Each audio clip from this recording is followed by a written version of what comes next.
Hi friend, कैसे हो आप सब। देखो हम नाश्ता खाने के लिए आए हैं जनता होटल में। देखो कितना आदमी है, सभी यूपी, बिहार, पंजाब, गुजरात, मराठी, कर्नाटक सब आदमी है। ये रविंदर कुमारी, तो आप लोग से हाथ जो कैसे हुए।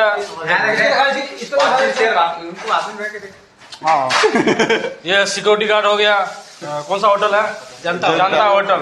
लाइक करो, सब्सक्राइब करो, कमेंट करो चैनल का। देखो इधर चाय बना रहा है, चाय मास्टर 117 चाय दे दो।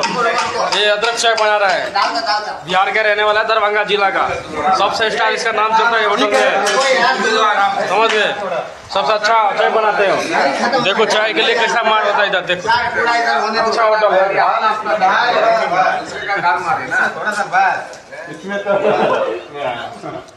आराम से कैमरा मैन फोकस करो। हाँ रविंदर कुमार कैमरा फोकस करो। ये क्या कर, देखो दोनों क्या कर रहे हैं इधर। चैनल को लाइक करो, सब्सक्राइब करो, कमेंट करो। बस आपको ऐसा ही बोलना चाहता है।